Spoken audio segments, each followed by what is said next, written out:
동네 꼬마도 바보라 놀리는 팔보. 착해 빠진 어느 선비를 만났는데 베베 어버버 아르르. 배가 고픈 것이요? 내 주먹밥을 나눠줄 터이니 나눠 먹읍시다. 베베 뭐라는 것이요? 말을 못하시오? 뭐야? 저기 내 동생인데 나랑 얘기 중이었어. 비켜주시오. 아, 귀신이가! 오디오 야담을 찾아주셔서 감사합니다. 구독과 좋아요는 영상 제작에 큰 힘이 됩니다. 조선 중기 한양에서 억울한 누명을 쓴 선비가 있었습니다. 이름은 김유신이었는데 간신의 모함으로 벼슬을 잃었습니다. 죄가 없었지만 아무도 믿어주지 않았고 재산도 모두 빼앗겼으며 하루아침에 거지 신세가 되어 고향으로 쫓겨났습니다. 등에 짐 보따리 하나 메고 산길을 걷다 보니 해가 기울고 있었고 손에 쥔 돈이라곤 은자 몇 냥뿐이었으니 그나마 그것으로 구할 수 있는 집은 산속 흉가뿐이었습니다. 마을 어귀에서 사람들이 말렸습니다. 그 집은 들어가면 사흘 안에 송장이 되어 나온다오. 악귀가 들렸다는 소문이 파다하니 절대 가지 마시오. 노파가 떨리는 손으로 김유신의 소매를 잡으며 말했고 다른 이들도 고개를 저었으며 무서운 이야기를 들려주었습니다. 하지만 김유신은 쓸쓸하게 웃었고 갈 곳이 없었으니 흉가라도 지붕이 있으면 다행이었으며 비를 피할 수 있으면 그만이었습니다. 염려해 주셔서 고맙소. 하지만 귀신보다 사람이 더 무섭다는 걸 이미 배웠소이다. 김유신이 담담하게 말하고는 등을 돌렸습니다. 비가 내리기 시작했습니다. 먹구름이 몰려오면서 빗줄기가 굵어졌고 김유신은 짐을 들고 산길을 올라가다 보니 옷이 흠뻑 젖었으며 신발도 진흙투성이가 되었습니다. 해가 지기 전에 흉가에 도착했는데 대문은 반쯤 부서져 있었고 마당에는 잡초가 무성하게 자라 사람 허리까지 올라왔으며 집 전체가 스산한 기운을 풍기면서 으스스했습니다. 김유신이 마당에 들어서자 무언가 움직이는 것이 보였습니다. 처마 밑 구석에 누군가 웅크리고 앉아 비를 피하고 있었는데 온몸이 젖어 덜덜 떨고 있었고 비참한 모습이었습니다. 김유신이 가까이 다가가 보니 남루한 옷을 걸친 젊은 사내였는데 얼굴은 때로 뒤덮여 있었고 머리는 헝클어져 새둥지 같았으며 눈빛은 초점 없이 허공을 보고 있었습니다. 김유신은 가슴이 아팠습니다. 저렇게 비를 맞으며 떨고 있다니 어찌 그냥 지나칠 수 있겠습니까? 자신도 빈털털이지만 저 사람은 더 불쌍해 보였고 혼자 두면 얼어 죽을 것 같았으니 허를 차며 다가갔습니다. 이 빗속에 오갈 데가 없는가 보오. 집은 허름하나 비는 피할 수 있고 방은 따뜻하니 안으로 들어오시게. 김유신이 부드럽게 말하며 손을 내밀었습니다. 사내는 대답하지 않았습니다. 그저 멍하니 앉아 있었고 김유신의 손을 보면서도 반응이 없었으며 마치 인형처럼 움직이지 않았습니다. 김유신은 사내의 손을 잡아 일으켰는데 손이 얼음장처럼 차가웠고 몸은 힘없이 비틀거렸으며 겨우 서 있는 것 같았습니다. 김유신이 사내를 부축해 방 안으로 데려갔고 아랫목 따뜻한 곳에 앉혔으며 젖은 옷을 벗겨주고 이불을 덮어주었습니다. 김유신은 짐에서 콩 한 줌을 꺼냈습니다. 가진 것이 이것뿐이었지만 나눠 먹을 수는 있었고 물에 불려 죽을 끓이기 시작했습니다. 불을 지피다 보니 방이 따뜻해졌고 죽이 보글보글 끓는 소리가 들렸으며 고소한 냄새가 퍼졌습니다. 2그릇을 만들어 하나는 사내에게 주었고 자신은 윗목 찬 곳에 앉아 먹기 시작했습니다. 사내는 죽을 보더니 천천히 손을 뻗었습니다. 떨리는 손으로 숟가락을 잡았고 한 숟가락 떠서 입에 넣자 눈물이 주르르 흘러내렸으며 소리 없이 울면서 계속 먹었습니다. 김유 씨는 그 모습을 보며 가슴이 미어졌고 얼마나 굶었으면 저렇게 울까 싶었으며 천천히 드시게 체하겠소라고 부드럽게 말했습니다. 사내는 김유신을 보았습니다. 눈빛이 여전히 흐릿했지만 뭔가 감정이 스쳤고 입술이 떨렸으며 말하려는 듯 했지만 소리는 나오지 않았습니다. 그저 고개를 숙이고 다시 죽을 먹었고 김유신도 자신의 죽을 조금씩 먹으면서 사내를 지켜보았습니다. 밤이 깊어갔습니다. 빗소리가 더욱 거세졌고 바람이 문을 흔들면서 으스스한 소리를 냈으며 김유신은 사내를 아랫목에 눕혔습니다. 사내는 이불을 덮자 곧바로 잠들었고 숨소리가 고르게 들렸으며 오랜만에 편히 쉬는 것 같았습니다. 김유신도 윗목에 누워 눈을 감았는데 몸은 피곤했지만 마음은 조금 따뜻해졌고 좋은 일을 했다는 생각에 미소 지으며 잠들었습니다. 한밤중이었습니다. 김유신이 갑자기 숨이 막혀 잠에서 깨어났는데 누군가 목을 조르고 있었고 숨이 넘어가지 않았으며 눈을 번쩍 뜨자 귀신이 보였습니다. 창백한 얼굴에 검은 핏자국이 가슴에 얼룩져 있었고 눈빛은 분노로 이글거렸으며 목소리가 낮게 울렸습니다. 내 집에서 나가. 안 나가면 다 죽여버릴 거야. 귀신이 으르렁거리며 힘을 더 주었습니다. 김유신은 숨이 막혀 헐떡였고 목이 조여오면서 정신이 아득해졌지만 귀신의 눈을 똑바로 보았습니다. 분노 속에 깊은 슬픔이 서려 있었고 원한이 뼛속까지 사무쳐 보였으며 고통스러워하는 것 같았습니다. 김유신은 목이 눌린 채로 가까스로 말했습니다. 원한이 깊어 보이는구려. 내가 제사라도 지내 드릴 테니 노여움을 푸시오. 김유신이 힘겹게 말했는데 목소리가 간신히 나왔고 숨이 끊어질 것 같았으며 눈물이 흘러내렸습니다. 귀신은 멈칫했습니다. 자기 목을 조르는데도 욕을 하거나 비명을 지르지 않고 제사를 지내주겠다는 인간은 처음 봤습니다. 귀신은 김유신을 내려다보았고 소나귀 힘을 조금 풀었으며 의아한 표정을 지었습니다. 너 무섭지 않은가? 죽을 수도 있는데. 귀신이 물었습니다. 김유신은 숨을 헐떡이면서도 고개를 저었습니다. 무섭긴 하지만 그대가 더 고통스러워 보인다. 무슨 일을 당하신 게요? 김유신이 진심이 담긴 눈빛으로 귀신을 보며 물었습니다. 귀신은 천천히 손을 거두었습니다. 김유신이 바닥에 쓰러져 기침을 했고 목을 문지르며 숨을 몰아쉬었으며 귀신은 그를 내려다보면서 이상한 기분이 들었습니다.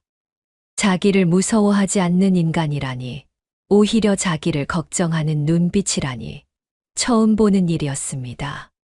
잠시 침묵이 흘렀습니다.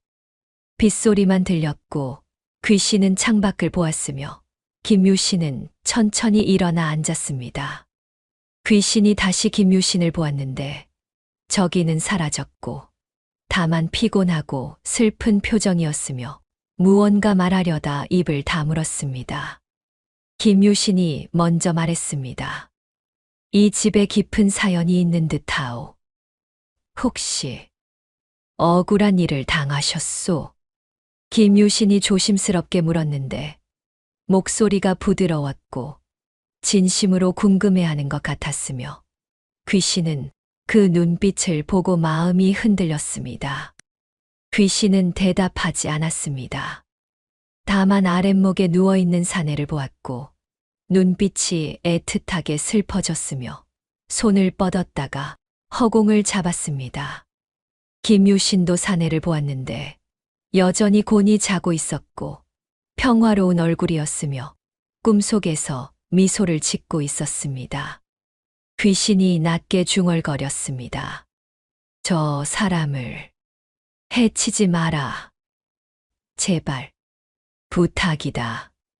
귀신이 떨리는 목소리로 애원하듯 말하더니 희미해지기 시작했고 몸이 투명해지면서 사라져갔으며 방 안에는 김유신과 사내만 남았습니다. 김유신은 긴 한숨을 쉬었습니다.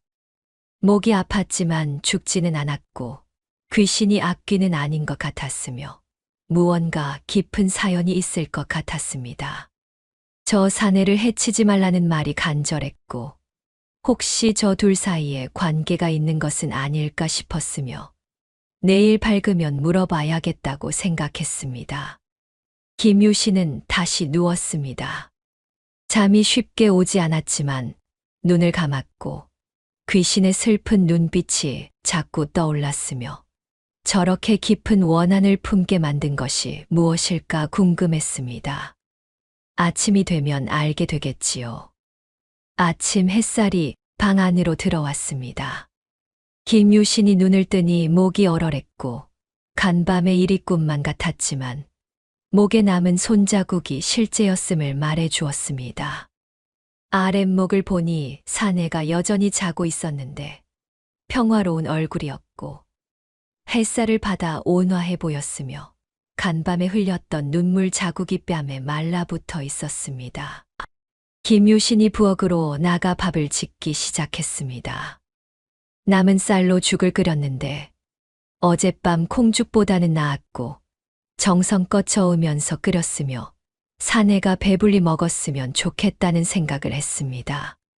죽이 다 되어갈 무렵 사내가 일어났는데 비몽사몽한 얼굴로 방에서 나왔고 김유신을 보더니 멈칫했으며 어찌할 바를 모르는 것 같았습니다. 일어났소. 씻고 밥 먹읍시다. 김유신이 환하게 웃으며 말했습니다. 사내는 대답하지 않았지만 고개를 끄덕였고 김유신이 우물가로 데려가 얼굴을 씻겨 주었으며 물수건으로 때를 닦아주니 젊고 순박한 얼굴이 드러났습니다. 스물 남짓해 보였고 눈은 맑았지만 초점이 없었으며 입가에는 침이 흘러내리고 있었습니다. 김유신은 마음이 아팠습니다. 이 사람이 왜 이렇게 되었을까? 무슨 일을 겪은 것일까 궁금했고 정성껏 씻겨주며 말을 걸어보았지만 사내는 반응이 없었고 그저 순순히 따를 뿐이었습니다. 밥상을 차렸습니다. 죽 2그릇을 놓았는데 김유신은 사내를 아랫목에 앉히고 자신은 맞은편에 앉았으며 자 드시게라고 말했습니다. 사내가 숟가락을 들었고 천천히 먹기 시작했으며 김유신은 흐뭇하게 바라보았습니다. 그때 찬 기운이 느껴졌습니다. 김유신이 고개를 돌리니 귀신이 문 앞에 서 있었는데 사내를 바라보고 있었고 눈빛이 애틋했으며 손을 뻗었다가 허공만 잡았습니다.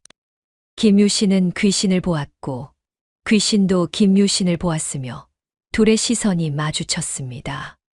김유신이 조심스럽게 물었습니다. 저분과 아는 사이시오? 김유신이 물었습니다. 귀신은 잠시 망설이더니 고개를 끄덕였고 목소리가 떨렸으며 천천히 입을 열었습니다. 네, 동생이요. 이름은 팔복이고 원래는 총명한 아이였는데 귀신이 말하다 말았고 눈물이 고였으며 고개를 돌렸습니다. 김유신은 놀랐습니다. 저 귀신이 팔복의 형이라니 그렇다면 이 집의 주인이었고 무슨 일로 귀신이 되었는지 궁금했으며 조심스럽게 더 물어보았습니다. 무슨 일이 있었던 것이요? 김유신이 물었습니다. 귀신은 긴 한숨을 쉬었고 창밖을 보면서 천천히 이야기를 시작했습니다. 5년 전의 일이었고 아직도 생생했으며 원한이 사무치는 이야기였습니다. 5년 전 봄이었습니다. 형제는 이 집에서 살고 있었는데 부모는 일찍 돌아가셨고 둘이서 의지하며 살아가고 있었으며 가난했지만 행복했습니다. 형은 만복이었고 동생은 팔복이었으며 형은 동생을 무척이나 아꼈습니다. 어느 날 집을 수리하게 되었습니다. 구들이 망가져 고치다가 구들장 밑을 들춰보니 이상한 것이 보였고 더 파보자 항아리가 나왔으며 뚜껑을 열어보니 금덩이가 가득했습니다. 형제는 깜짝 놀랐고 이것으로 편히 살 수 있겠다 기뻐했으며 서로 부둥켜 안고 좋아했습니다. 하지만 소문이 퍼졌습니다. 마을 사람 하나가 우연히 보았고 입이 가벼워 떠들고 다녔으며 결국 조 대감의 귀에 들어갔습니다. 조 대감은 탐욕스러운 자였고 남의 것도 빼앗아 가는 자였으며 금괴 소식을 듣자마자 눈이 뒤집혔습니다. 사흘 후 밤이었습니다. 조 대감이 하인들을 이끌고 들이닥쳤는데 칼을 들고 있었고 눈빛이 사나웠으며 금괴를 내놔라고 소리쳤습니다. 만복은 동생을 벽장에 숨기고 나왔는데 조 대감 앞을 가로막았고 이건 우리 집에서 나온 것이니 우리 것이오라고 말했으며 물러서지 않았습니다. 조 대감이 칼을 뽑았습니다. 내 놈 같은 천것이 금을 가지면 뭘 하느냐. 내놓지 않으면 죽여버린다. 조 대감이 소리치며 칼을 휘둘렀고 만복의 가슴에 꽂혔으며 피가 쏟아졌습니다. 만복은 쓰러지면서도 벽장을 보았습니다. 틈 사이로 팔복의 눈이 보였고 공포에 질린 눈이었으며 형을 보고 있었습니다. 만복은 마지막 힘을 다해 소리쳤습니다. 내 동생, 건드리면 가만 안 둬. 절대 가만 안 둬. 만복이 피를 토하며 외쳤습니다. 그 순간 집이 흔들렸습니다. 땅이 울리기 시작했고 집 전체가 지진처럼 요동쳤으며 대들보가 삐걱거리면서 갈라졌습니다. 조 대감과 하인들이 비명을 질렀고 천장에서 흙이 떨어졌으며 바닥이 쩍쩍 갈라지기 시작했습니다. 금괴가 있던 곳이 함몰되었습니다. 땅이 꺼지면서 항아리가 깊이 묻혔고 돌과 흙이 쏟아져 덮었으며 순식간에 찾을 수 없게 되었습니다. 대들보 하나가 무너져 내렸고 조 대감 바로 옆에 떨어졌으며 간발의 차로 피했습니다. 악귀다. 악귀가 나타났다. 조 대감이 기겁하며 소리쳤고 하인들도 질겁해서 도망쳤으며 금괴는 내팽개친 채 달아났습니다. 만복은 그 광경을 보며 숨이 끊어졌습니다. 마지막으로 벽장을 보았고 팔복의 얼굴이 눈에 들어왔으며 팔복아 미안하다 라고 중얼거리고 죽었습니다. 벽장 안에서 팔복이 비명을 질렀습니다. 형아, 형아. 팔복이 울부짖으며 나왔고 형의 시신을 안았으며 피투성이가 되어 울었습니다. 하지만 형은 대답하지 않았고 이미 차갑게 식어가고 있었으며 팔복의 정신이 그 자리에서 끊어졌습니다. 그 후 팔복은 말을 잃었습니다. 형을 묻고 나서도 정신을 차리지 못했고 집 주위를 맴돌며 중얼거렸으며 사람들이 미쳤다고 수군거렸습니다. 결국 집을 떠나 거지처럼 떠돌았고 만복의 귀신은 동생을 따라다니며 지켰으며 저승으로 갈 수 없었습니다. 조 대감은 금괴를 가져가지 못했습니다. 몇 번 다시 찾아왔지만 집에 들어서면 괴이한 일이 생겼고 돌풍이 불거나 낙뢰가 떨어졌으며 인부들이 다치거나 미쳐버렸습니다. 결국 흉가로 소문이 났고 아무도 접근하지 않았으며 금괴는 땅 밑에 묻힌 채로 5년이 흘렀습니다. 만복의 이야기가 끝났습니다. 김유신은 눈물을 흘리고 있었는데 너무 억울하고 슬픈 이야기였으며 가슴이 미어지는 것 같았습니다. 팔복을 보니 여전히 죽을 먹고 있었는데 아무것도 모르는 얼굴이었고 순박하게 웃고 있었으며 형을 잃은 충격이 아직도 남아있는 것이었습니다. 너무 억울하셨겠소. 김유신이 떨리는 목소리로 말했습니다.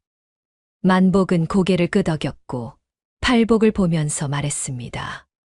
저런 바보가 된 동생을 혼자 두고 갈 수가 없소. 게다가 조 대감 그 악당을 그냥 둘 수도 없고. 만복이 말했습니다. 김유신은 두 형제를 번갈아 보았습니다. 죽어서도 동생을 지키는 형이었고 정신을 잃고도 형을 기다리는 동생이었으며 끊을 수 없는 형제였습니다. 김유신은 결심했고 두 사람을 도와야겠다고 생각했으며 만복을 똑바로 보고 말했습니다. 내가 팔복을 돌보겠소. 이제부터 우리 셋이 식구요. 형님은 저승갈 생각 말고 우리와 함께 계시게. 김유신이 말했습니다. 만복은 놀랐고 김유신을 보았으며 눈물이 흘러내렸습니다. 저렇게 따뜻한 사람이 세상에 있다니 믿을 수가 없었고 고마웠으며 처음으로 희망이 생겼습니다. 고맙소. 정말 고맙소.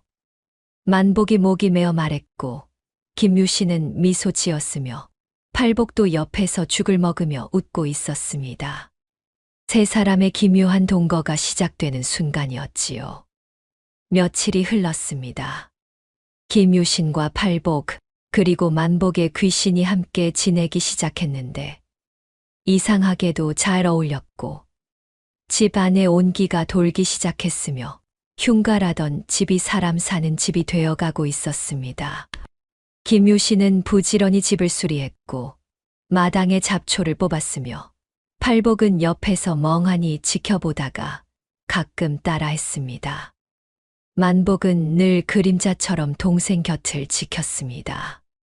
팔복이 넘어질 것 같으면 바람을 일으켜 받쳐주었고 밤에 추우면 이불을 덮어주려 했으며 비록 손은 닿지 않았지만 정성만은 닿는 것 같았습니다.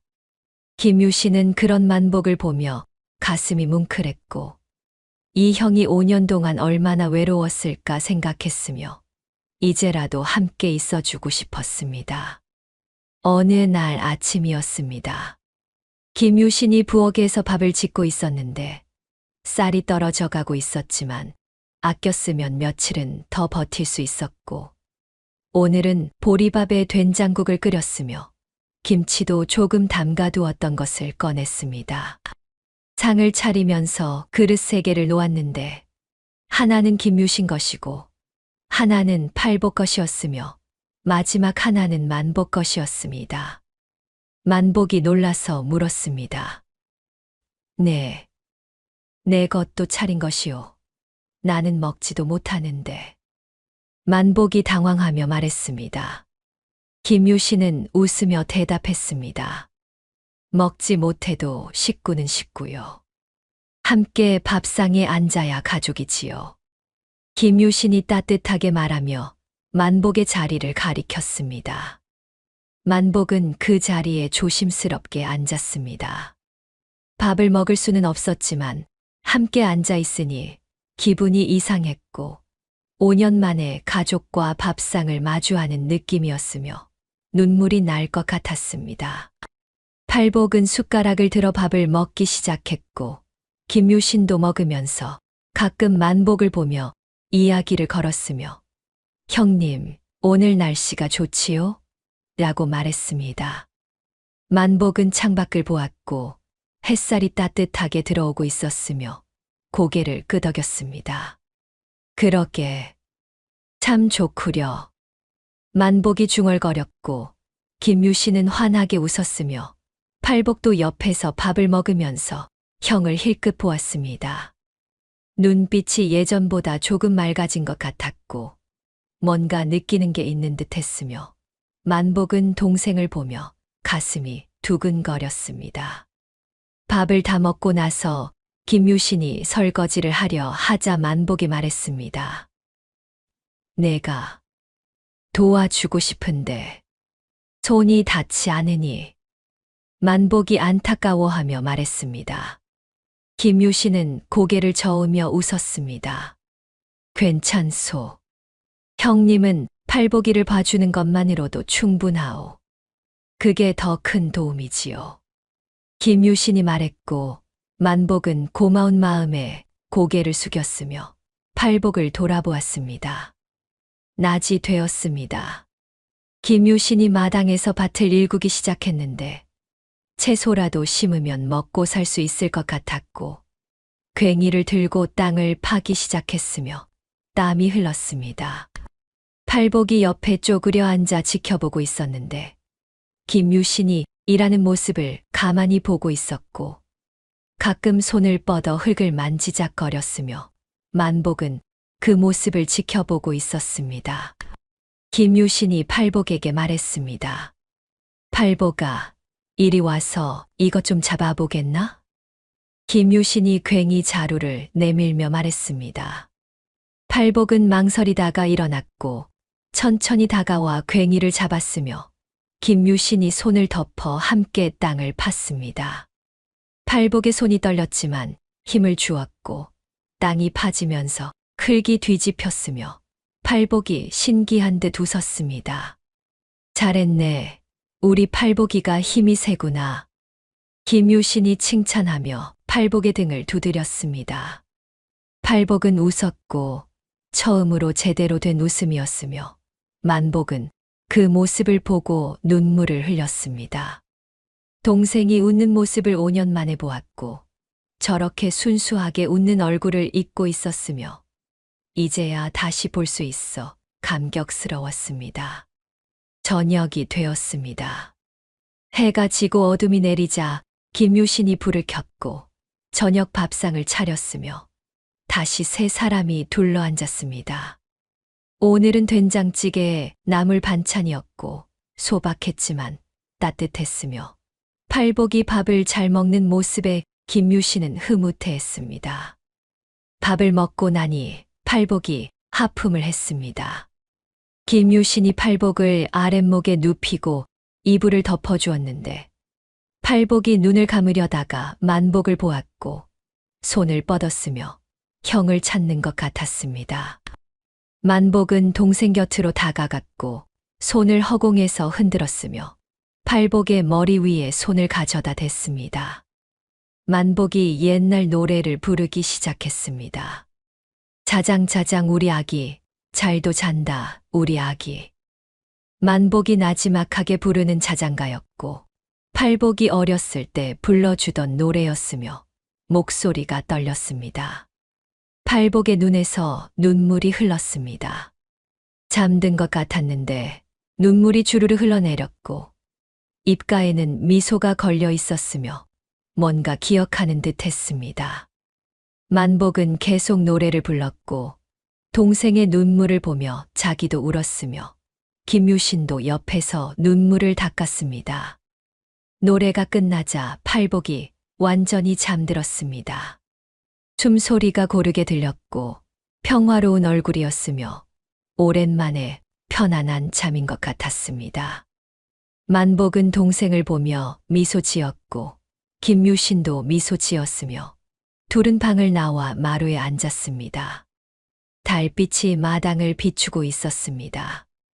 만복이 김유신을 보며 말했습니다. 정말 고맙소. 내가 5년 동안 하지 못한 것을 선생이 며칠 만에 해주었소.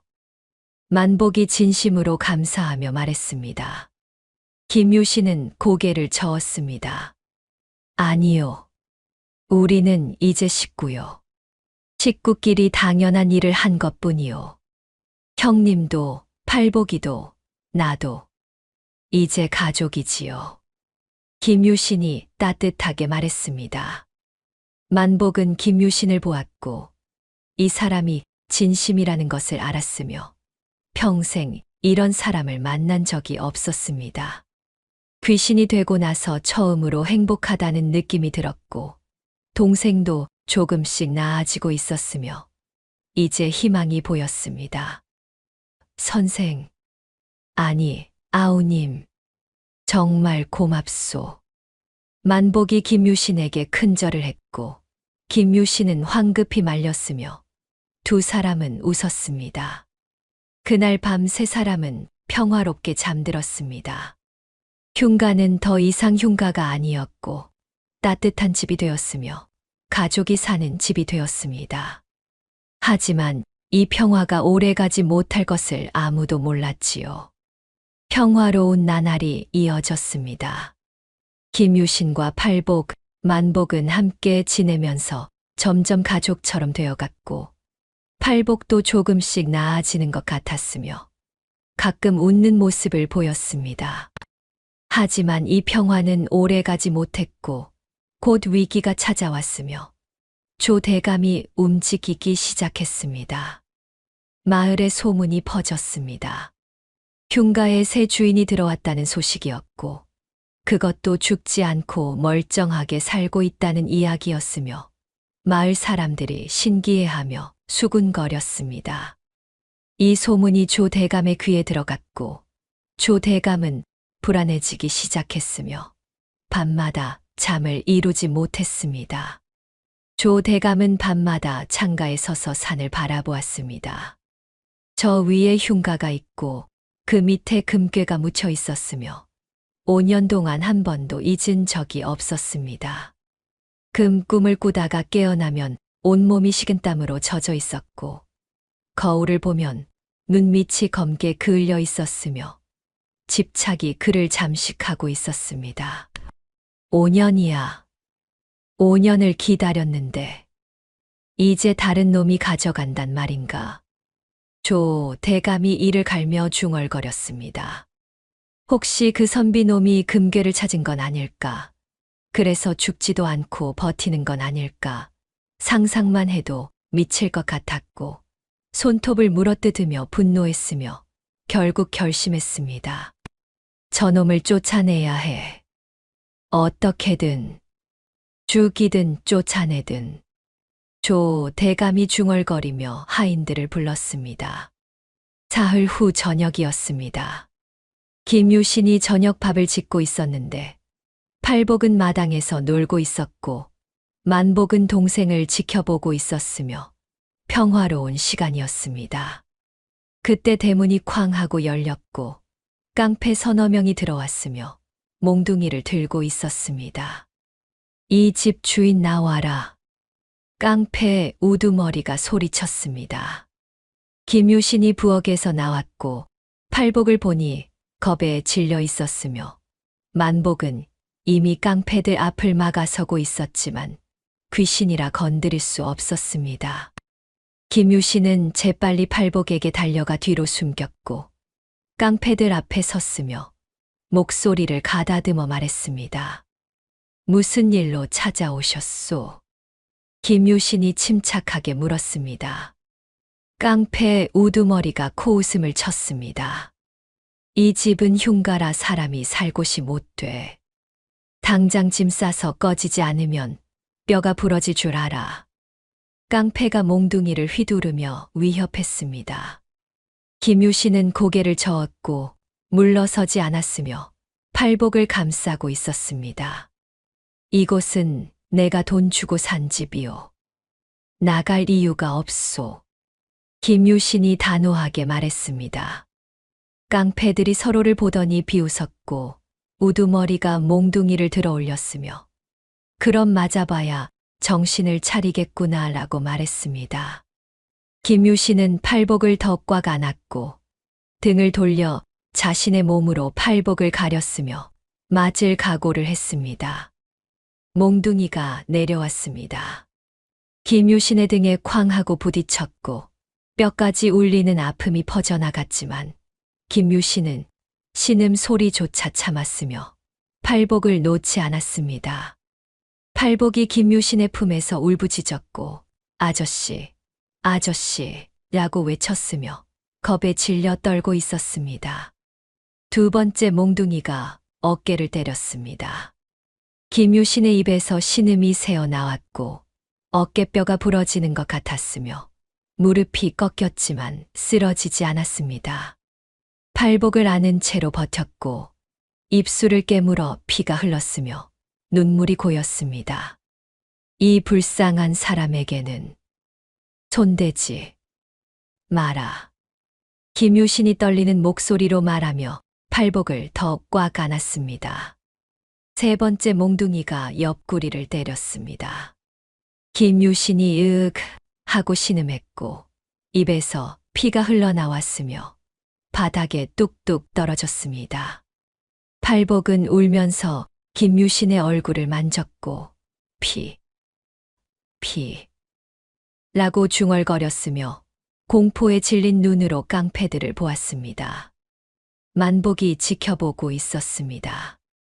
주먹을 쥐었지만 건드릴 수 없었고 아우가 맞는 모습을 보며 분노가 치솟았으며 5년 전 자신이 죽던 날이 떠올랐습니다. 한 대, 두 대, 세 대. 견딜 수 있었지만 네 번째가 내려오려는 순간 이성이 끊어졌습니다. 이 자식아, 어디서 이리를 떠는 거야? 죽고 싶은가 보지. 깡패가 네 번째 몽둥이를 휘두르려 했습니다. 만복이 폭발했습니다. 내 동생을, 내 아우를 건드리지 마. 만복이 외쳤고 목소리가 천둥처럼 울렸으며 그 순간 바람이 폭발했습니다.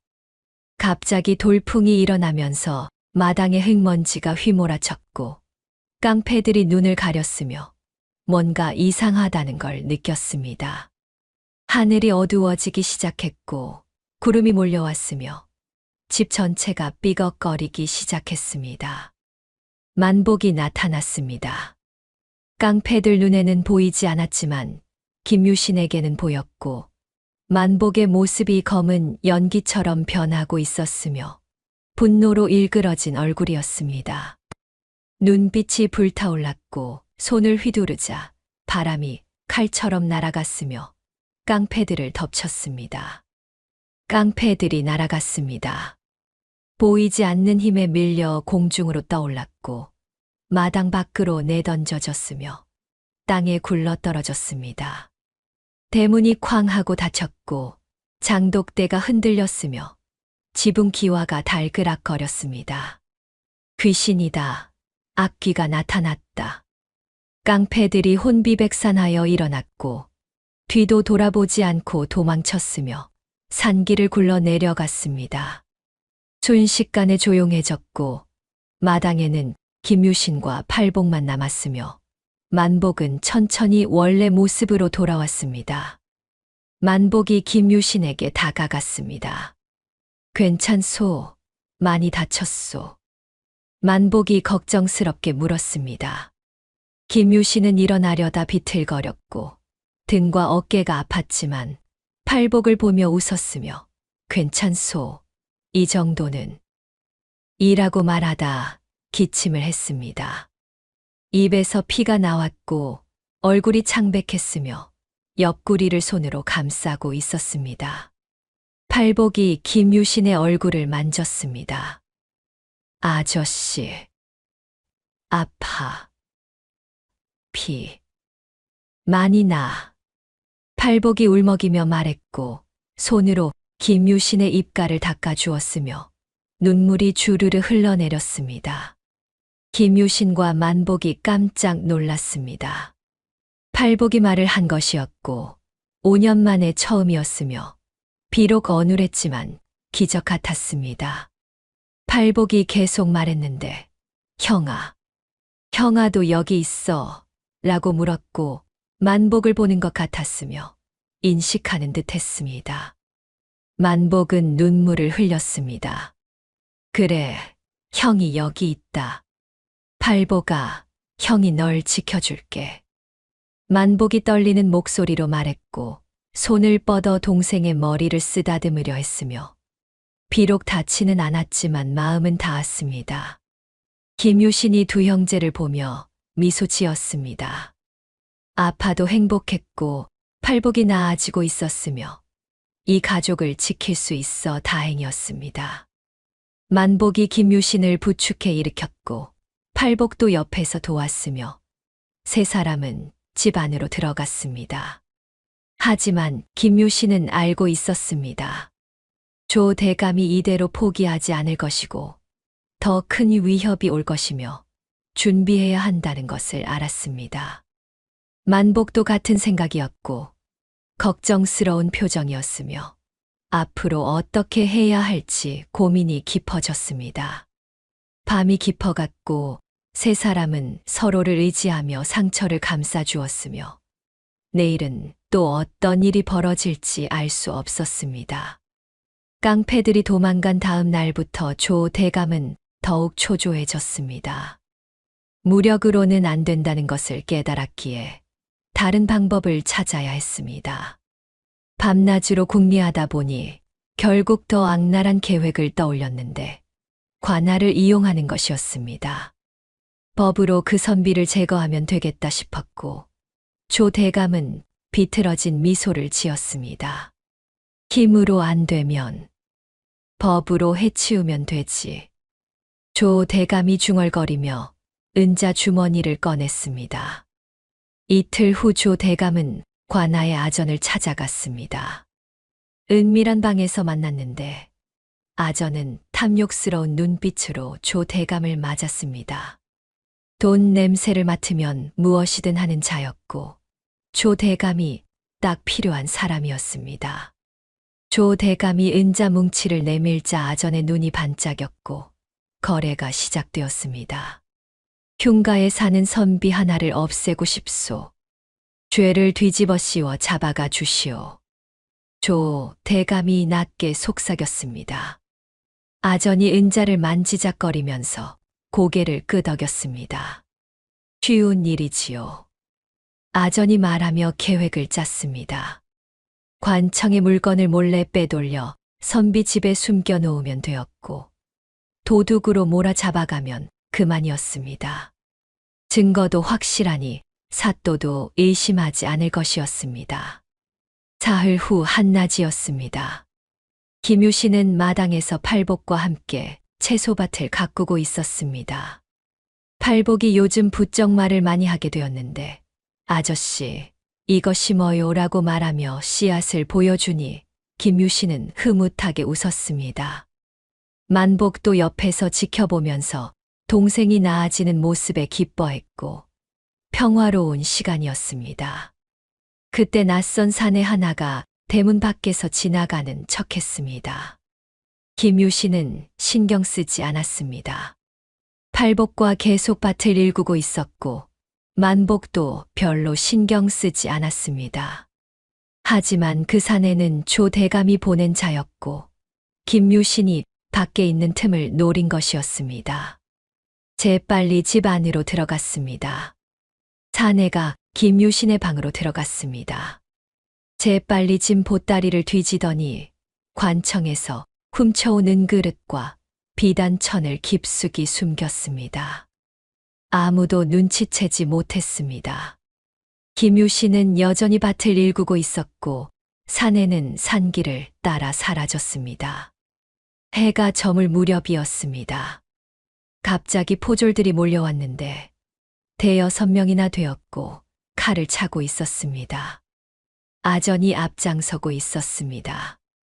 대문을 쾅쾅 두드리자 김유신이 나왔고 팔복과 만복도 뒤따라 나왔습니다.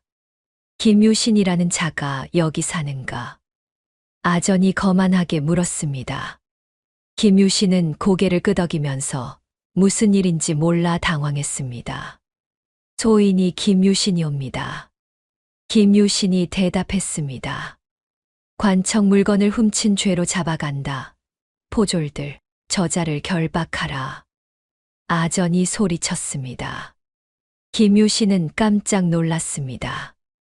무슨 말씀이십니까?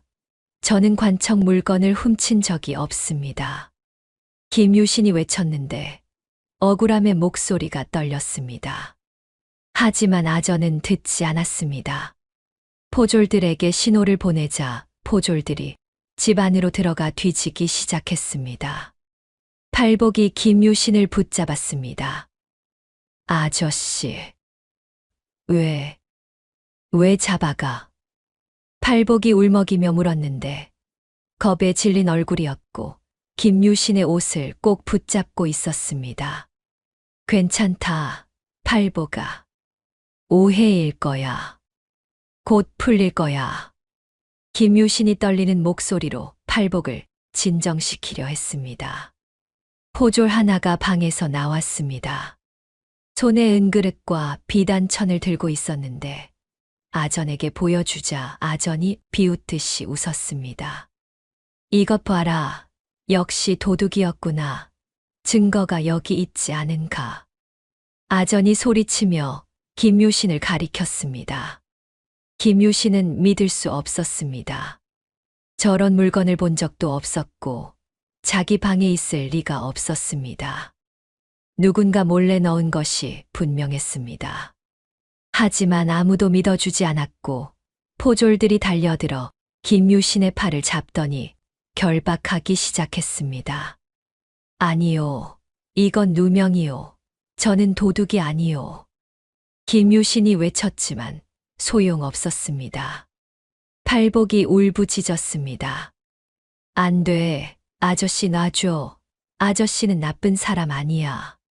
팔복이 포졸에게 달려들려 했지만 만복이 바람으로 막았습니다. 다치면 안 된다고 생각했기에 팔복을 제자리에 묶어두었습니다.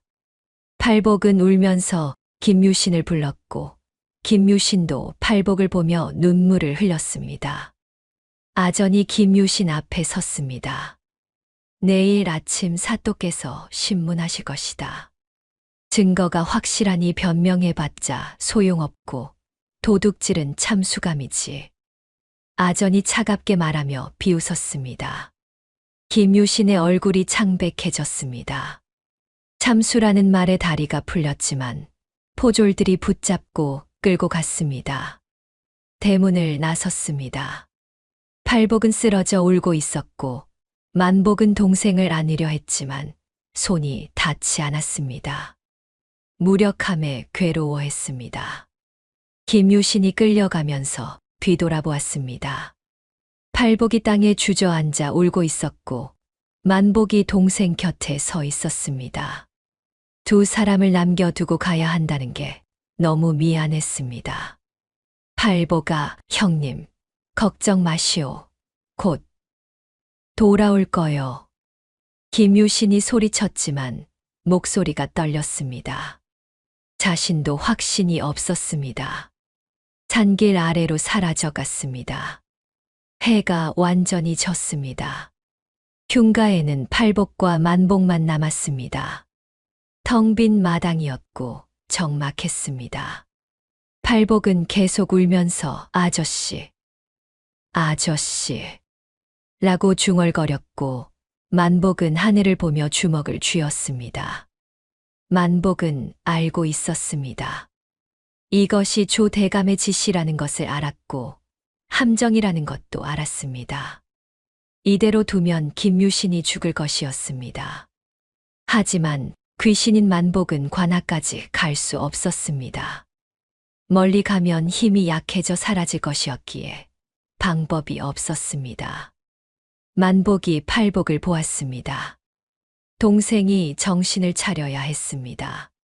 동생이 움직여야 했고 동생만이 김유신을 구할 수 있었습니다.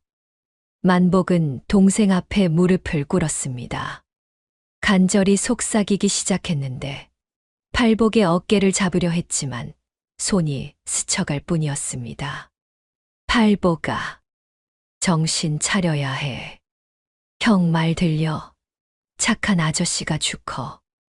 우리가 구해야 해. 만복이 떨리는 목소리로 말했습니다. 팔복은 울음을 멈추고 형을 보았습니다. 눈빛이 흐릿했지만 뭔가 이해하는 듯 했습니다. 입술이 떨렸습니다. 형아, 어떻게 팔복이 중얼거렸습니다. 5년 전. 그날 나쁜 놈이 떨어뜨린 거 기억나? 마루 밑 증거가 있어. 만복이 천천히 말했는데 팔복의 기억을 깨우려 했고 간절했습니다. 팔복의 눈빛이 흔들렸습니다. 5년 전 그날이 희미하게 떠올랐고 떨리기 시작했습니다. 팔복의 눈빛이 흔들리기 시작했습니다. 만복의 말이 뇌리를 파고들면서 5년 전 그날이 떠올랐는데 희미했지만 조금씩 선명해지고 있었고 가슴이 두근거리기 시작했습니다. 팔복은 눈을 감았습니다. 기억 속으로 빠져들었고 그날 밤이 다시 펼쳐졌습니다. 5년 전 그날 밤이었습니다. 팔복은 벽장 속에 숨어 있었는데 형이 숨으라고 했기에 꼭꼭 숨었고 작은 틈 사이로 밖을 보고 있었습니다. 나쁜 사람들이 들어왔고 칼을 들고 있었으며 형이 막아서고 있었습니다. 팔복아, 무슨 일이 있어도 나오면 안 된다. 알았지? 형이 벽장을 향해 속삭였고 팔복은 고개를 끄덕였으며 손으로 입을 막았습니다. 칼이 번쩍였습니다. 조대감이 형을 찔렀고 피가 쏟아졌으며 형이 쓰러졌습니다. 팔복은 비명을 지르려 했지만 손으로 입을 막았고 눈물이 쏟아졌으며 온몸이 떨렸습니다. 팔복아, 도망. 형이 마지막으로 중얼거렸고 팔복을 보며 미소 지으려 했으며 숨이 끊어졌습니다. 그 순간 집이 흔들렸습니다. 땅이 울리기 시작했고 대들보가 갈라졌으며 조대감이 비명을 지르며 도망쳤습니다. 그때 무언가 바닥에 떨어지는 소리가 들렸는데 쨍그랑하고 금속이 부딪히는 소리였고 은빛이 번쩍였습니다. 은장도였습니다. 조대감이 떨어뜨린 것이었는데 마루 밑으로 굴러 들어갔고 조대감은 너무 급하게 도망쳐서 찾지 못했습니다. 팔복은 그것을 보았고 위치를 기억했으며 그 후 정신을 놓아버렸지만 완전히 잊지는 않았습니다. 팔복이 눈을 번쩍 떴습니다. 형아, 기억났어. 은장도 마루 밑으로 굴러갔어. 팔복이 떨리는 목소리로 말했습니다. 만복은 기뻐서 눈물을 흘렸습니다. 그래, 그거야, 팔복아. 그걸 찾아야 해. 그걸 가지고 관아에 가야 아저씨를 구할 수 있어. 만복이 간절히 말했습니다. 팔복은 고개를 끄덕이고 일어섰습니다. 두려웠지만 해야 했습니다. 착한 아저씨가 죽으면 안 되었고 예전에 나는 무서워서 도망만 쳤지만 이제는 달라졌습니다. 아저씨가 날 지켜줬고 이번엔 내가 아저씨를 구할 차례였습니다. 형아, 내가 찾을게. 꼭 찾을게. 팔복이 말하고 집 안으로 들어갔습니다. 벽장 근처. 큰 장독대 밑. 그 아래 마루판이야. 만복이 손가락으로 가리키며 말했습니다. 팔복은 장독대를 보았는데 무거워 보였고 혼자 옮기기 힘들 것 같았지만 해야 했습니다. 장독대를 밀기 시작했고 온 힘을 다해 밀었으며 조금씩 움직였습니다. 땀이 흘러내렸고 숨이 가빴지만 계속 밀었습니다. 장독대가 옆으로 비켜났습니다. 마루판이 드러났고 팔복은 손으로 틈을 더듬었지만 아무것도 느껴지지 않았습니다. 이상했습니다. 분명 여기였는데 왜 없는 걸까요? 형아, 여기 없어. 팔복이 당황하며 말했습니다. 만복도 당황했지만 생각해보니 5년이 지났고 땅이 가라앉았을 수도 있었으며 더 깊은 곳에 있을 수 있었습니다. 마루판을 들어 올려 밑을 파봐. 만복이 다급하게 말했습니다. 팔복은 마루판을 들어 올려려 했지만 꽉 끼어 있었습니다. 손톱으로 틈을 긁었지만 안 떨어졌고 더 힘을 주자 손톱이 갈라지기 시작했으며 피가 배어 나왔습니다. 팔복이 신음했지만 멈추지 않았습니다. 손가락을 틈에 넣어 억지로 들어 올렸고 손톱이 완전히 벗겨지면서 피가 흘렀지만 마루판이 들렸습니다. 밑이 보였는데 어두웠고 흙이 쌓여 있었습니다. 팔복이 손을 넣어 흙을 파기 시작했습니다. 흙투성이가 되었고 피 묻은 손으로 계속 파내려 갔으며 손가락 끝이 쓰라렸지만 참았습니다. 한참을 파도 아무것도 없었고 절망스러웠으며 팔복은 주저앉았습니다. 형아. 없어. 어떻게. 팔복이 울먹였습니다. 만복이 동생을 보며 안타까워했지만 포기할 수 없었습니다. 팔복아, 조금만 더 파보자. 꼭 있을 거야. 만복이 외쳤습니다. 팔복은 눈물을 닦았습니다. 그렇다, 포기하면 안 된다. 아저씨가 날 포기하지 않았듯이 나도 포기하면 안 된다. 팔복은 다시 손을 넣었고 더 깊이 파기 시작했으며 온 손이 피투성이가 되었습니다. 뭔가 차가운 것이 손에 잡혔습니다. 팔복은 재빨리 움켜쥐었고 꺼내보니 은장도였으며 흙을 닦아내자 이름이 새겨져 있었습니다. 조정윤이라고 새겨진 글씨가 보였고 증거였습니다. 형아, 찾았어. 팔복이 기뻐하며 은장도를 치켜들었습니다. 만복도 기뻐했지만 곧 걱정스러운 얼굴이 되었습니다. 팔복아, 이제 관하로 가야 해. 빨리 가야 아저씨를 구할 수 있어. 해가 뜨기 전에. 만복이 다급하게 말했습니다. 팔복은 고개를 끄덕이고 은장도를 품에 꼭 넣었습니다. 문을 열고 밖으로 나가려는데 갑자기 인기척이 들렸습니다. 누군가 마당에 있었고 횃불이 보였으며 조대감의 하인들이었습니다. 혹시나 싶어 사람을 보낸 것이었고 팔복을 발견했습니다. 저기 있다. 잡아라. 하인 하나가 소리쳤습니다. 팔복은 겁에 질렸지만 도망쳐야 했습니다. 뒷문으로 달렸는데 하인들이 쫓아왔고 횃불을 들고 있었으며 서라, 이놈이라고 외쳤습니다. 팔복은 산길을 내려갔고 넘어지면서도 일어났으며 은장도를 꼭 쥐고 있었습니다.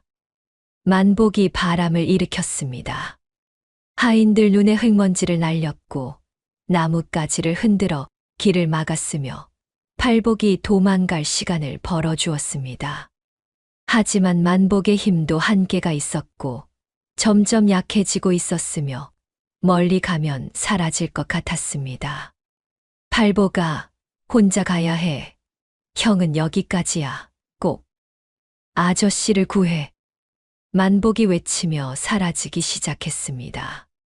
팔복은 뒤돌아보았는데 형이 희미해지고 있었고 눈물이 났지만 멈출 수 없었습니다.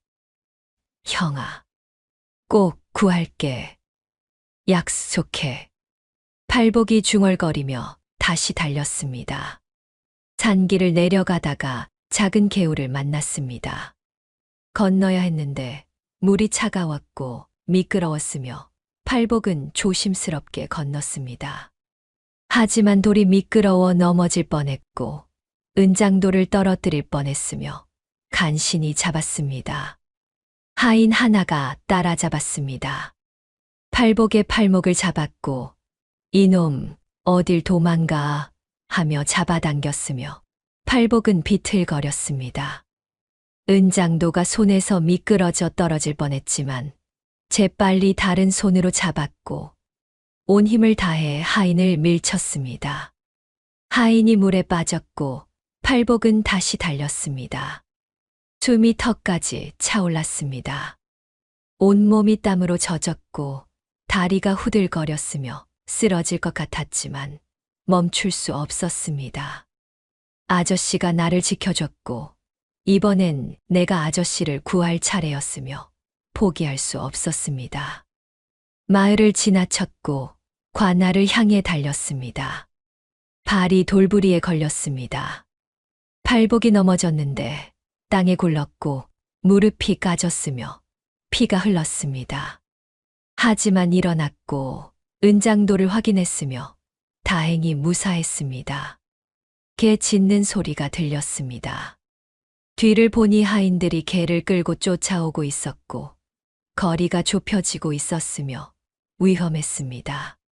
팔복은 마지막 힘을 다해 달렸습니다. 관아가 보이기 시작했습니다. 아직 멀었지만 보였고 희망이 보였으며 팔복은 온 힘을 다해 달렸습니다. 다리가 풀렸지만 넘어지지 않았고 숨이 넘어갈 것 같았지만 참았으며 은장도를 꼭 쥐고 달렸습니다. 해가 뜨기 시작했습니다. 동쪽 하늘이 밝아지고 있었고 관아 앞마당에 사람들이 모여들고 있었으며 처형이 시작될 것 같았습니다. 팔복은 더 빨리 달렸고 목이 터져라 소리쳤으며 관아를 향해 달려갔습니다. 아저씨, 기다려. 내가 간다. 꼭 구한다. 팔복이 외치며 달렸습니다. 해가 떠올랐습니다. 관아 앞마당에 사람들이 가득 모여들었는데 처형을 보러 온 것이었습니다. 수군거리는 소리가 들리면서 긴장감이 감돌았고 사또가 높은 자리에 앉자 포졸들이 죄인을 끌고 나왔습니다. 김유신이었습니다. 김유신은 결박당한 채로 끌려 나왔습니다. 얼굴이 창백했는데 밤새 잠을 못 잤는지 눈밑이 검었고 억울함에 눈빛은 흔들리고 있었습니다. 처형대 앞에 무릎을 꿇자 망나니가 칼을 들고 다가섰습니다. 햇살에 칼날이 번쩍였습니다. 사또가 죄목을 읽기 시작했습니다. 죄인 김유신은 관청 물건을 훔친 죄로 참수에 처한다. 사또가 선언하자 군중이 웅성거렸고 김유신은 고개를 들어 하늘을 보았습니다. 팔보가, 만복 형님, 미안하오. 끝까지 함께하지 못해서. 속으로 중얼거리다 보니 눈물이 고였고 눈을 감았습니다. 망나니가 칼을 들어 올렸습니다. 햇살이 칼날을 따라 반짝이자 사람들이 숨을 죽였는데 순간이 멈춘 것 같았습니다.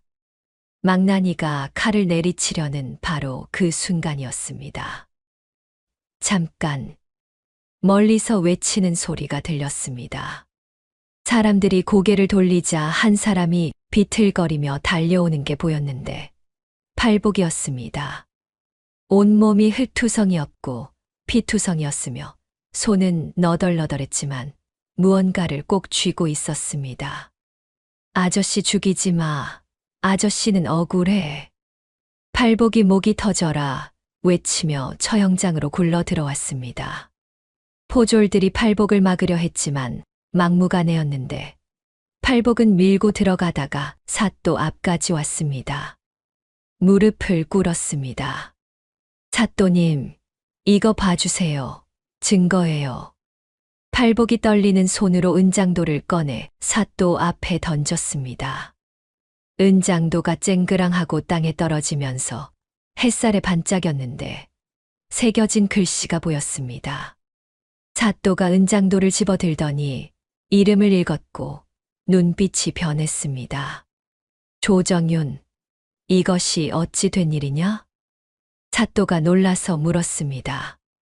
팔복이 숨을 헐떡이며 말했습니다. 5년 전에 이 사람이 형을 칼로 찔러 죽였어요.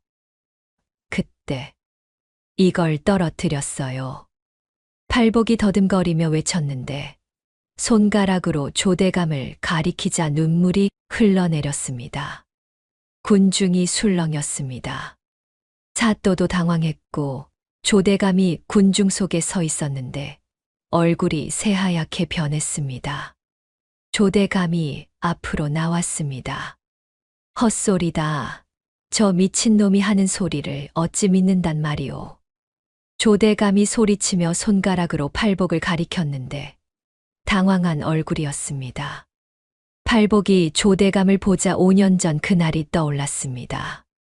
형을 죽인 자였습니다. 분노가 치솟아서 달려들려 했지만 포졸들이 막았고 팔복은 울부짖었습니다. 조대감이 하인에게 신호를 보냈습니다. 이 미친놈을 당장 죽여라. 거짓으로 나를 모함하는구나. 조대감이 소리쳤습니다.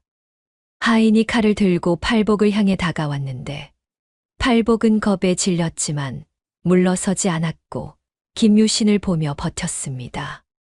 김유신이 팔복의 이름을 외쳤지만 결박당한 채로 아무것도 할 수 없었습니다. 하인이 칼을 휘둘러 팔복을 베려는 순간이었습니다. 칼이 공중에서 멈췄습니다. 보이지 않는 힘이 칼을 잡고 있었기에 하인이 놀라서 칼을 놓쳤습니다. 땅에 떨어졌습니다. 갑자기 바람이 불기 시작하면서 하늘이 어두워지더니 대낮인데 먹구름이 몰려왔습니다. 사람들이 무슨 일인가 하고 웅성거렸습니다. 당황하며 주위를 둘러보다가 하늘을 보았는데 두려워하기 시작했습니다. 바람이 세차게 몰아치면서 먼지가 휘날렸고 무언가 나타나고 있었습니다.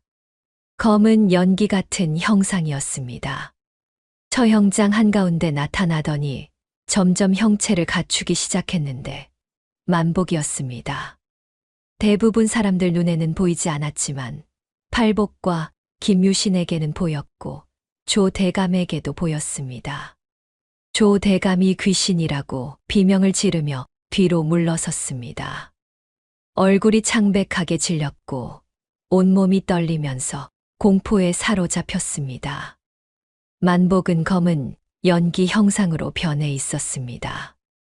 5년간 품었던 원한이 폭발하면서 악귀가 되어 있었는데 눈빛이 불타올랐고 조대감을 향해 다가갔습니다. 사람들은 그 형상을 볼 수 없었지만 바람과 어둠을 느끼면서 두려워했고 조대감만이 똑똑히 볼 수 있었기에 공포에 질렸습니다. 내 동생, 건드리지 말랬지. 만복이 외쳤는데 목소리가 천둥처럼 울리면서 조대감에게 다가갔습니다. 조대감의 팔이 비틀렸습니다. 보이지 않는 힘이 조대감의 팔을 잡아 비틀자 뼈가 삐걱거렸고 조대감이 비명을 지르며 바닥을 굴렀습니다. 만복이 조대감 앞에 섰습니다. 목소리가 낮게 떨리면서 분노와 슬픔이 섞여 있었습니다. 5년 전 내가 나를 죽였지. 금 때문에 내 동생 앞에서 나를 찔러 죽였지. 만복이 말했습니다. 조대감은 그 형상을 보며 기절할 것 같았습니다. 5년 전 그날이 떠오르면서 식은땀이 흘렀는데 자신이 칼로 찌른 사람이었습니다. 죽은 줄 알았는데 귀신이 되어 돌아왔습니다. 조대감이 울부짖으며 빌었지만 만복이 더 가까이 다가가며 명령했습니다. 그날 내가 한 짓을 모두 말해라. 사또 앞에서 다 말해. 만복이 명령했습니다. 조대감은 더 이상 버틸 수 없었습니다. 귀신의 형상이 너무 무서웠고 팔이 아팠으며 공포의 정신이 나가버렸습니다. 죽였어. 내가 만복을 죽였다고. 5년 전 칼로 찔러 죽였고 이 선비도 함정에 빠뜨렸어. 다 내가 한 짓이야. 조대감이 울부짖으며 자백했는데 모든 것을 털어놓더니 거품을 물고 기절했습니다. 군중이 술렁였습니다. 사또가 놀라서 벌떡 일어났고 진실이 밝혀진 것이었습니다. 조정윤을 잡아라. 그리고 김유신의 결박을 풀어주어라. 사또가 명령하자 포졸들이 달려가 조 대감을 결박했고 김유신의 결박을 풀었습니다. 김유신은 믿을 수 없다는 표정이었습니다. 억울한 죄가 벗겨졌고 자유로워졌으며 팔복을 보았습니다. 팔복이 땅에 주저앉아 울고 있었는데 온몸이 상처투성이었지만 해냈습니다. 만복은 동생을 보았습니다. 팔복이 고개를 들어 형을 보며 눈물 흘렸고 만복은 흐뭇하게 미소 지었습니다. 잘했다고 말해주고 싶었지만 이미 힘이 다해가고 있었는데 형체가 흐려지기 시작했습니다.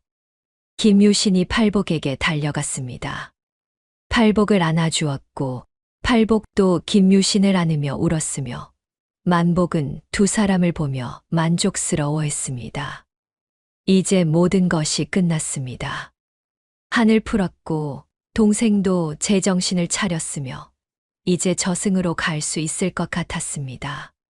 해가 높이 떠오르면서 먹구름이 걷히기 시작했고 하늘이 다시 맑아졌습니다. 처형장의 소동이 가라앉았습니다. 조 대감은 포졸들에게 끌려갔고 사람들도 하나둘 흩어지기 시작했으며 김유신과 팔복은 관할을 나왔습니다. 만복이 뒤따라오고 있었는데 형체가 점점 흐려지고 있었고 걸음이 비틀거렸습니다. 김유신이 만복을 보고 놀랐습니다. 형님, 괜찮으십니까? 김유신이 다가가려 하자 만복이 손을 저었습니다. 괜찮소. 다만 힘을 너무 많이 써서 이제 갈 때가 된 것 같소. 만복이 떨리는 목소리로 말했습니다. 팔복이 형을 보더니 눈이 커졌습니다. 형의 모습이 희미해지고 있었기에 무슨 일인지 알 것 같았고 달려갔습니다. 형아, 어디가? 안 돼, 형아. 팔복이 외치며 만복을 안으려 했지만 손이 허공을 스쳐갈 뿐이었습니다. 만복은 슬프게 미소 지었습니다. 팔복아, 형은 이제 가야 해. 5년 동안 너를 지키느라 저승 못 갔는데 이제 한도 풀렸고 너도 제정신 차렸으니 갈 때가 됐어. 만복이 말하면서 눈물을 흘렸습니다. 팔복은 고개를 저었습니다. 싫어. 형아 가면 안 돼. 나 혼자 어떡해. 팔복이 울먹이며 말했습니다. 만복이 김유신을 보았습니다. 김유신도 눈물을 흘리고 있었는데 만복은 천천히 김유신 앞으로 다가가 무릎을 꿇었습니다. 큰절을 했습니다. 은혜 갚고 갑니다. 제 동생, 부탁드립니다. 만복이 떨리는 목소리로 말했습니다. 김유신이 황급히 만복을 일으키려 했지만 손이 닿지 않았고 눈물을 흘리며 말했습니다.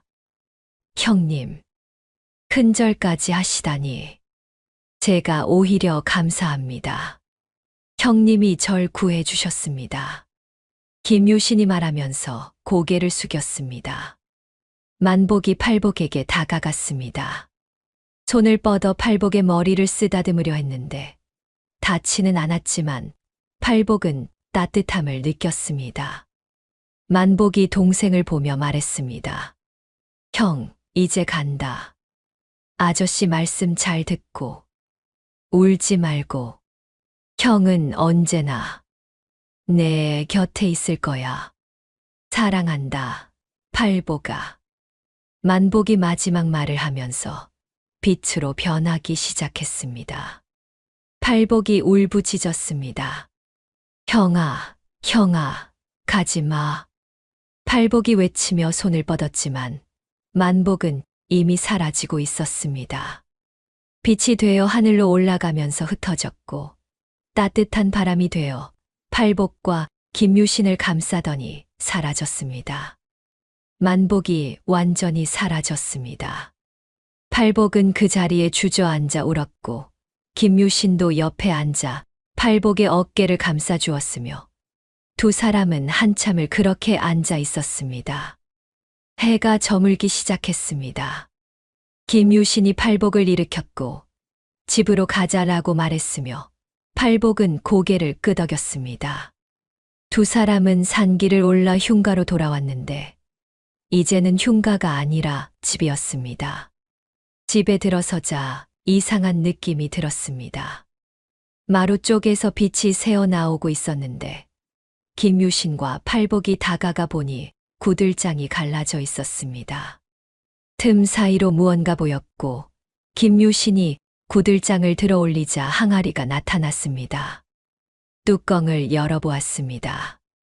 금괴가 가득했습니다. 햇살에 반짝이면서 빛났고 엄청난 양이었으며 평생 먹고 살 수 있을 만큼이었습니다.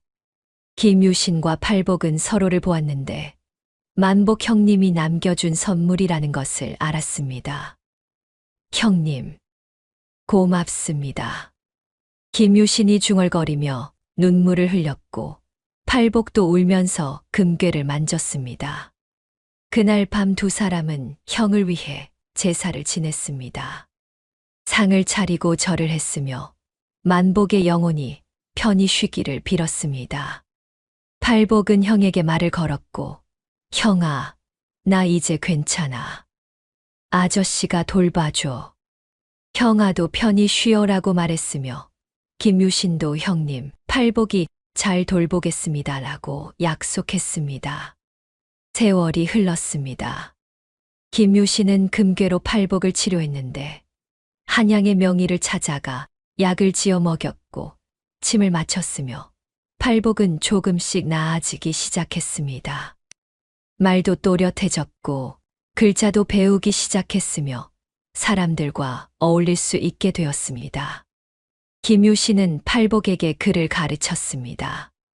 천자문부터 시작해서 사서삼경까지 가르쳤는데 팔복이 총명했기에 빨리 배웠고 글 읽기를 좋아했으며 김유신은 흐뭇해했습니다. 두 사람은 형제처럼 지냈고 밥을 함께 먹었으며 밤에는 이야기를 나누었습니다. 5년이 흘렀습니다. 팔복은 이제 25이 되었는데 훤칠한 청년이 되어 있었고 얼굴에는 생기가 돌았으며 예전의 바보 같은 모습은 찾아볼 수 없었습니다. 장가도 갔고 아이도 생겼으며 행복하게 살고 있었습니다. 어느 봄날이었습니다. 김유신과 팔복은 산속 만복의 무덤을 찾아갔습니다. 잔디가 무성하게 자라 있었고 봄꽃이 피어 있었으며 평화로운 곳이었습니다. 두 사람은 무덤 앞에 앉았고 술과 음식을 차렸으며 만복에게 이야기를 시작했습니다. 형님, 우리 왔습니다. 김유신이 말했습니다. 형아, 나야. 잘 지내고 있어? 팔복이 밝게 말했는데 예전처럼 더듬거리지 않았고 또렷했으며 웃고 있었습니다. 형아, 나 이제 장가 갔어. 아내도 착하고 애기도 생겼어. 이름은 만복이라고 지었어. 형아 이름으로 지었지. 팔복이 말하면서 눈물을 흘렸습니다. 김유신도 말했습니다. 형님, 팔복이가 이렇게 잘 자랐습니다. 형님 덕분입니다. 저도 팔복이와 함께 잘 살고 있고 형님이 남겨주신 것으로 불편함 없이 지내고 있습니다. 고맙습니다. 김유신이 말하며 절을 했습니다. 바람이 불어왔습니다. 따뜻한 바람이었는데 꽃잎을 날리면서 두 사람을 감쌌고 만복의 대답 같았습니다. 팔복이 하늘을 보며 웃었고 김유신도 웃었으며 두 사람은 한참을 그렇게 앉아 있었습니다. 해가 저물기 시작했습니다. 두 사람은 일어나 무덤에 절을 했고 다음에 또 올게라고 말하며 산을 내려갔습니다. 뒷모습이 따뜻해 보였고 서로를 의지하며 걸어가는 모습이었으며 가족이었습니다. 만복은 저승에서 그 모습을 보고 있었을 것입니다. 미소 지으며 편히 쉬고 있었을 것이고 동생이 행복하다는 것을 알았을 것이며 이제는 정말로 모든 것이 끝났습니다. 잃어버린 5년 세월이 비로소 따뜻한 가족으로 돌아왔고 세 사람의 이야기가 끝났으며 새로운 시작이 펼쳐지고 있었습니다.